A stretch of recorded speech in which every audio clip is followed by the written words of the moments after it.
اللهم صل على سيدنا محمد في الأولين وصل على سيدنا محمد في الآخرين وصل على سيدنا محمد في الملأ الأعلى إلى يوم الدين. ما شاء الله لا قوة إلا بالله العلي العظيم.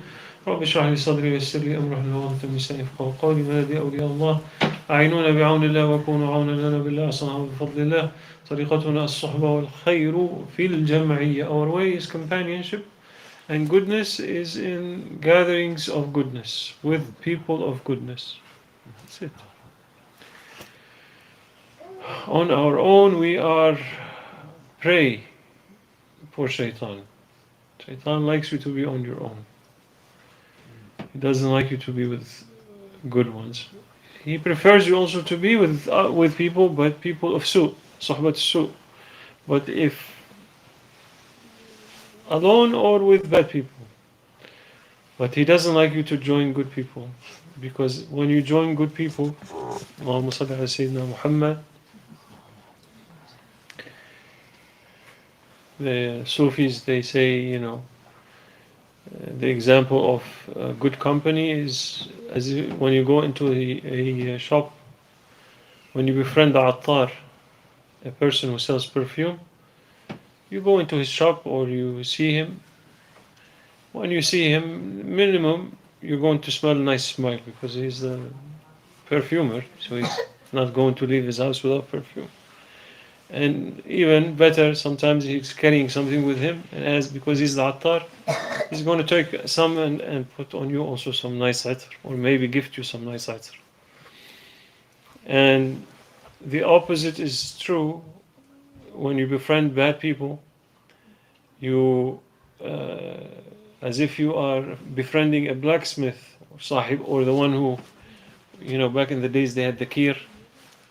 They used to the air so that the fire becomes more at the blacksmith, because they need they need to heat up real bad.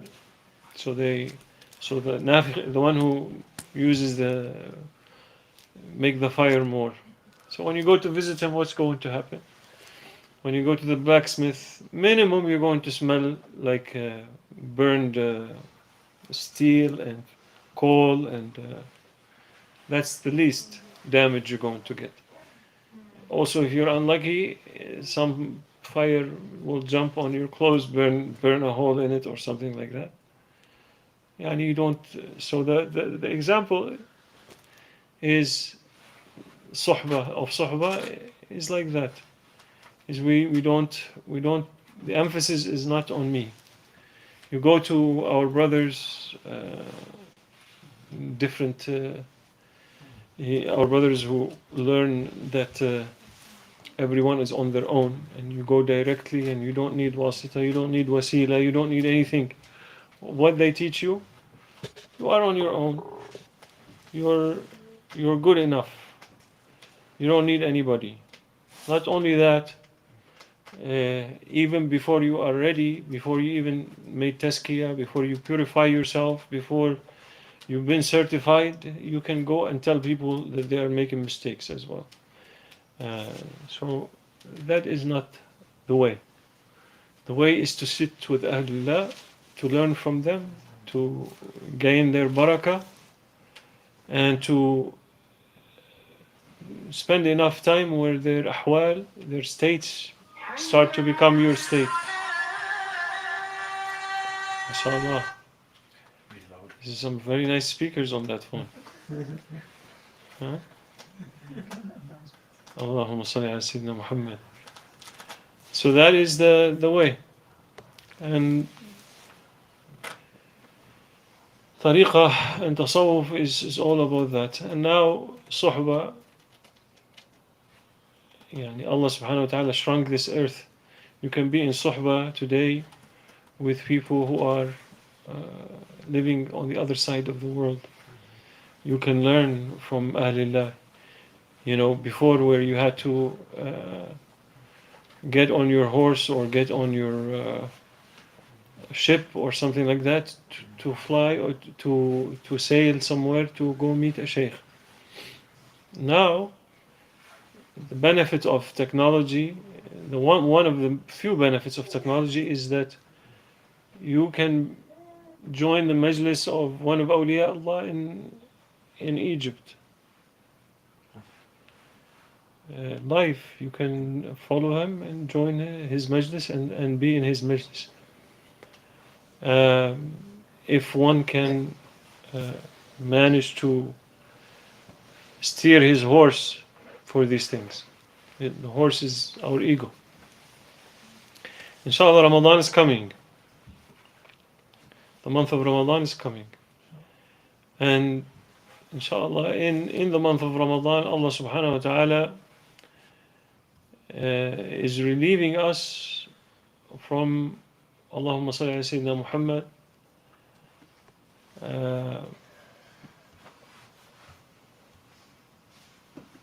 He's relieving us from Shaytan.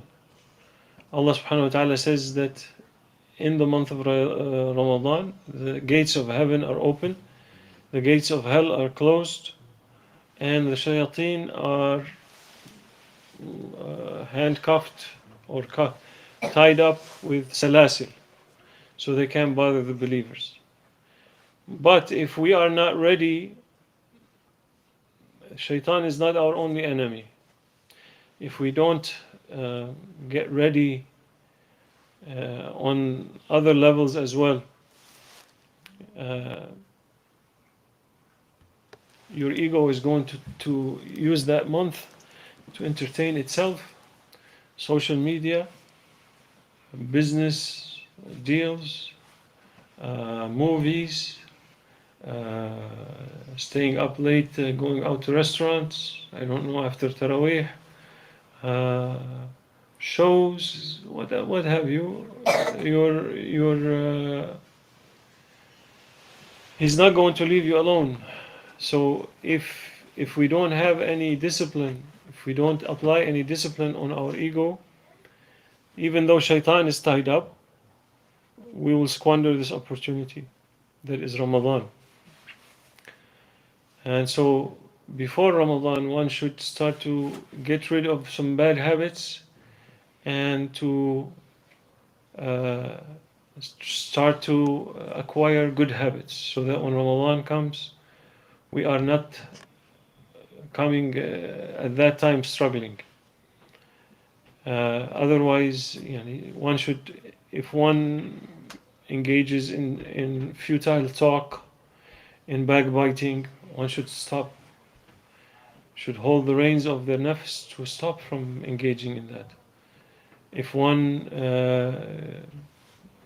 spends too much time on social media, then put the phone away, train your ego. Check your phone only for your business or for this or for that. Don't waste your time. Start from now opposing your ego. Alaikum salam. Opposing your ego and learn the way of the Sahaba. Start from now telling your ego no. Sayyidina Umar saw a Sahabi leaving his house. He says, to where? He says, I'm going to the market. He says, for what? He says, I'm desiring to eat some meat. I'm going to get some meat. He says, أَوَكُلَّمَا اشْتَهَيْتَ اشْتَرَيْتَ. Sayyidina Umar says, every time your ego desires something, you just yes sir. I go, what do you want? Yes sir. I want to eat. Okay. I want to watch TV. Okay. I want to go to the mall. Okay. I want to. But the problem with this ego never ends. It's an endless pit of demands. The more you satisfy your ego, the more it's going to be demanding on you. That's the nature. So from now, start saying no. I'm not, put the phone away. I'm not looking at TikTok or TokTik or I don't know what these days. Or Instagram or this. No. I'm not doing that. Pick up the Quran. From now, start to have a daily word of Quran. Pick up the Quran. 1 page, 2 pages, 5 pages, 10 pages if you can. Don't wait till the month of Ramadan. Why wait till the month of Ramadan? From today, start. bringing new habits, good habits. If you sleep late and you miss Fajr, make your nafs go to sleep early. Because it's a trick of Shaytan to keep young people staying up late enough where they're going to miss their Fajr. No, wake up on Fajr. Make your nafs, oppose yourself. When the nafs is not interested in akhirah. If we train our ego to get everything it asks for, eventually it's going to lead us to hell. That's the reality. So in the month of Ramadan, no one is going to. You can't blame Shaitan for your shortcomings at that time. You're going to blame. The only thing to blame is your desire and your nafs, your love of dunya. I love to go here. I love to come there. Yeah, that's it. This month, maybe your last month, maybe my last month. May Allah grant us to fast. So the month of Ramadan may be our last month, last Ramadan, last opportunity. Last opportunity to make it. And Allah subhanahu wa ta'ala brings this season. It is فضل بحت من الله. Fadl, Allah's favor. Because Allah in the hadith where Prophet ﷺ was going on the minbar, and in that hadith, Prophet took the first step and he said Ameen. The second step and said Ameen. Third step and he said Ameen. And then afterwards the Sahaba said, why did you say Ameen? He said, while I was going up, Jibreel alayhi salam came. Sallallahu alayhi wa alihi wa sallam. And he said, رَغِمَ أَنْفُ مْرِئٍ ذُكِرْتَ عِنْدَهُ وَلَمْ يُصَلِّ عَلَيْكَ. He said, humiliated. His nose is rubbed in the dust. The one means in akhirah. Means he will be humiliated. The one who, when you are mentioned in front of him, doesn't make salawat on you. And then he says, رَغِمَ أَنْفُ مْرِئٍ بلغ يعني ما معنى الحديث انه ابواه كأحدهما او كلاهما عنده يعني in their old age they're with him, one of them or both of his parents, ولم يدخل بهما الجنة, that he didn't enter heaven because of them. This is another thing. Your parents, يعني maybe he will be humiliated, the one whose parents they reach old age, كبر عنده أحدهما أو كلاهما ولم يدخل بهما الجنة, and he didn't enter heaven through serving them, through being kind to them, through looking after them. برهما. And then the third one, he says رغم أنف امرئ شهد رمضان ولم يغفر له, أو كما قال النبي صلى الله عليه وسلم, that humiliated is he, the one who witnesses Ramadan and doesn't get Allah's forgiveness. يعني you'd have to be, getting Allah's forgiveness in Ramadan is so easy that for you to miss that, you'd have to be being a really bad person, doing some really bad stuff. This is the value of Ramadan. So this is a season, an opportunity for us to get to be from the people of Ramadan, from عتقاء الرحمن, from those who مغفور لهم, from those who Allah mercy dresses. This is that opportunity. If I tell you right now, ask anyone, if I tell you now that next month, if you do something, if you work 10 hours a day for dunya in this job, I will give you $100,000 by the end of the month. Like, people won't sleep. Not work 10 hours, they will work 20 hours. For what? For dunya fania. Eternal happiness. Jannat.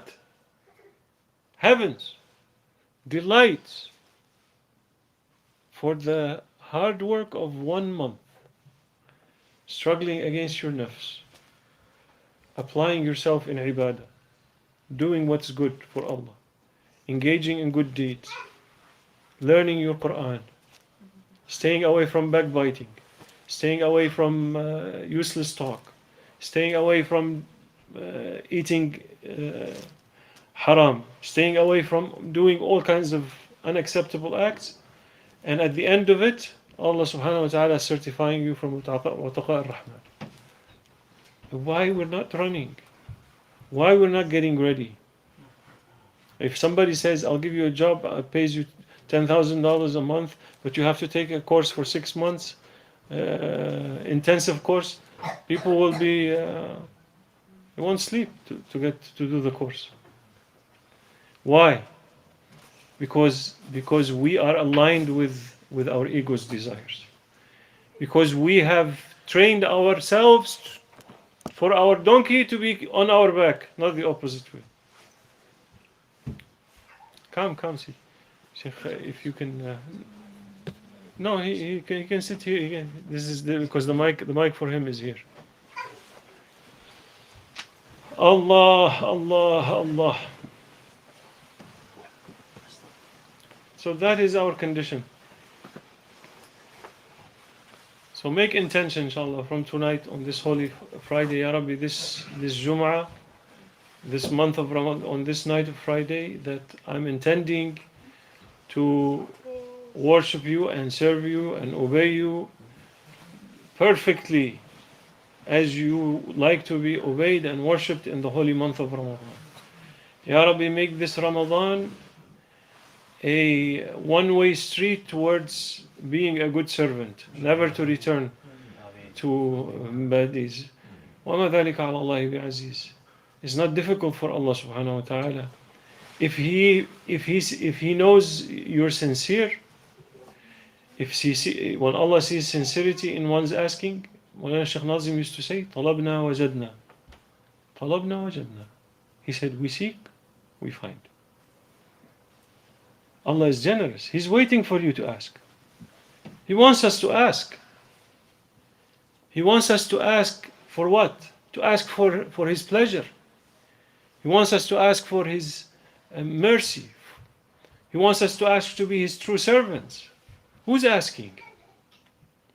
Isn't the hadith that Allah subhanahu wa ta'ala in the last third of the night, that Allah subhanahu wa ta'ala, His manifestations of mercy, of acceptance, يتنزل في الثلث الأخير من الليل. Allah subhanahu wa ta'ala. Some of our brothers, they think Allah subhanahu wa ta'ala is a body and He comes down to sama dunya. May Allah forgive us and forgive them. No. Allah is creator of space and place, not contained in space and place. Allah subhanahu wa ta'ala. But in His mercy, in His maghfirah, in His ra'fa, in His rahmah, He descends and He asks, هل من مستغفر? Anyone asking forgiveness? He's saying, anyone asking?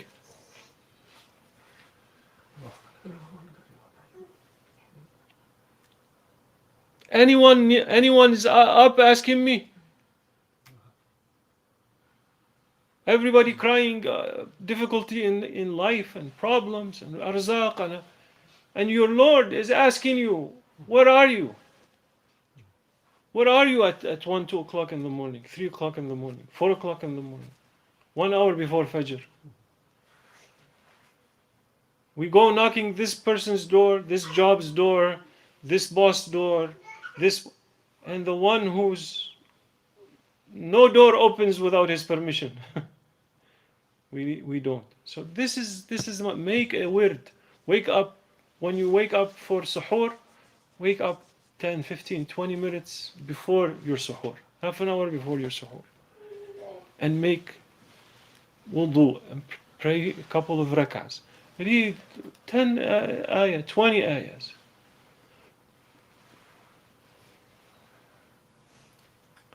And make sajda and ask Allah, Ya Rabbi, We have to push ourselves. And it is not true that we're not able to do. Maulana Sheikh Nazim used to say, علو الهمة من الإيمان. He used to, one time he was telling this brother, he was one of the murids in his majlis. I heard the suhbah, I never met the brother. But he said, look at that one. He works. He serves in the zawiyah when he comes everybody. After everybody eats whatever, he's cleaning. You never see him sleeping in the dargah. He's up before everybody. He says, look at him.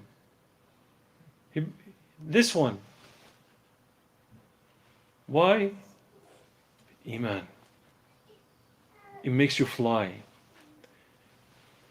Motivation, aspiration makes you fly.